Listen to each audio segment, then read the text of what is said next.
Good morning student. आज हम विजय तेंदुलकर जी द्वारा रचित उनका प्रसिद्ध नाटक है खामोश अदालत जारी है उसकी मूल संवेदना पर चर्चा करेंगे।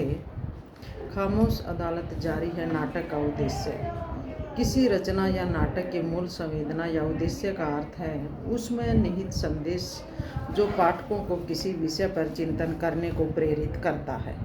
विजय तेंदुलकर जी एक सामाजिक सरोकार वाले लेखक हैं। उनके नाटकों में सामाजिक विसंगतियों को उनके कड़वे सच के साथ प्रस्तुत करके पाठकों को झकझोरने की कोशिश की है। उनका नाटक खामोश अदालत जारी है भी एक उद्देश्यपूर्ण नाटक है। इस नाटक की मूल संवेदनाओं को हम निम्नलिखित बिंदुओं के माध्यम से जानेंगे। पहला है बेटा भ्रूण हत्या की समस्या। स्वतंत्र भारत में जैसे जैसे वैज्ञानिक सुविधाओं का इजाफा हुआ है वैसे वैसे ही देश में एक भयावह चिंताजनक समस्या ने जन्म ले लिया है। भ्रूण हत्या की समस्या प्राचीन काल में तो लोग लड़कियों को जन्म लेने के बाद और उसको पालने पोसने में अपने आप को असमर्थ समझते हुए उसे मार डालते थे, परंतु स्वतंत्रता के बाद यह जानकर कि गर्भ में पल रहा शिशु कन्या है या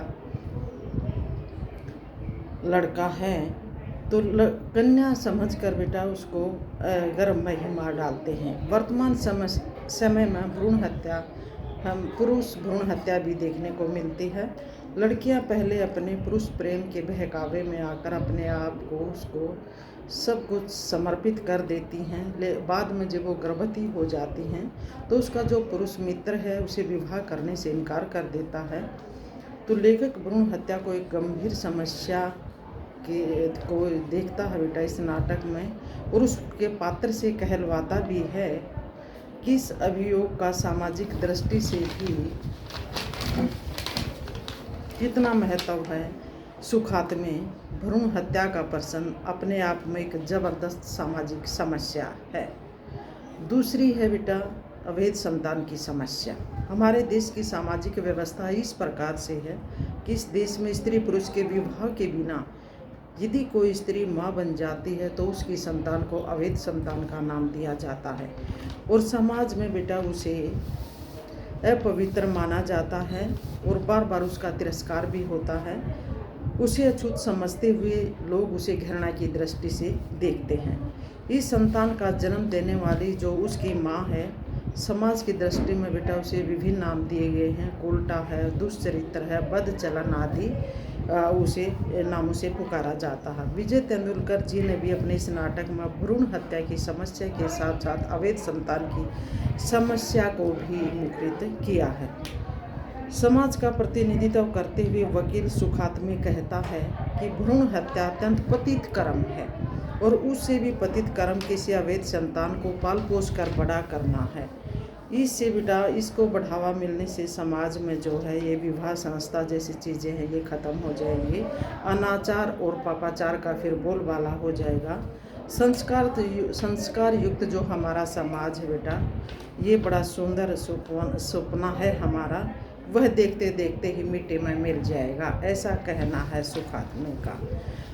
तीसरी है बेटा तीसरा पॉइंट है प्रेम के नाम पर धोखे की समस्या। स्वतंत्रता के पश्चात पाश्चात्य सभ्यता के कारण अंधानुकरण के कारण आधुनिकता के नाम पर हमारे देश में सिर्फ एक समस्या ने अपने पांव बड़ी तेजी से पसार लिए हैं।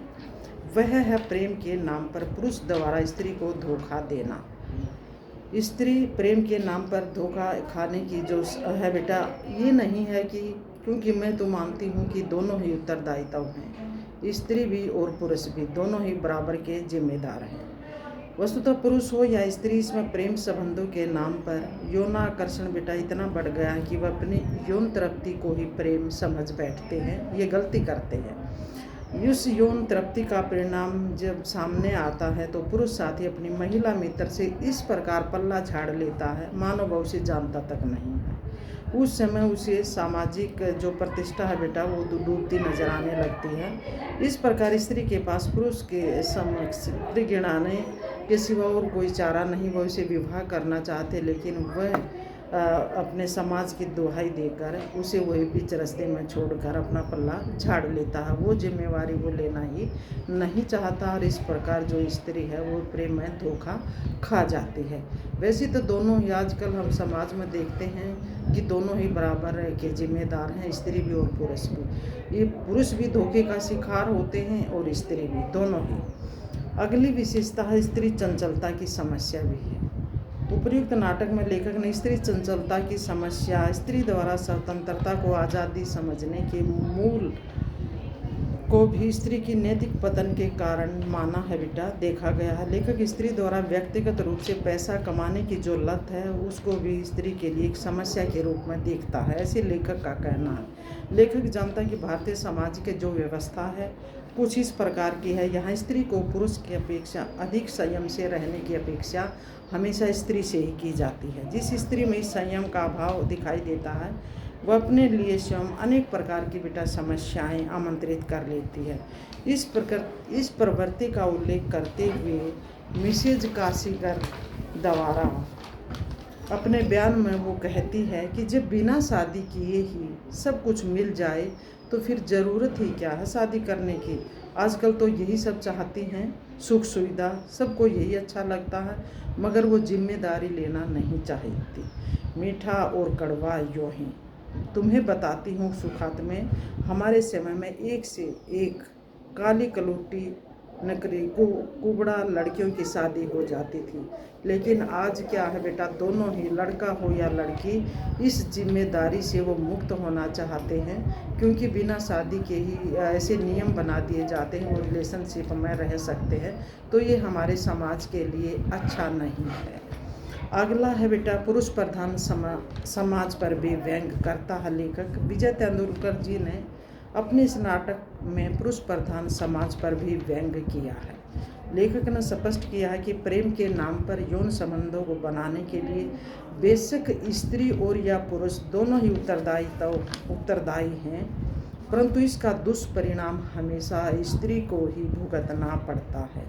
पुरुष साफ बचकर बेटा निकल जाता है। इस संबंध में आत्महत्या के वे प्रयास करती है। कर्णिक कहता है कि मगर यह इन्फॉर्मेशन मुझे ज़रूर मिली है।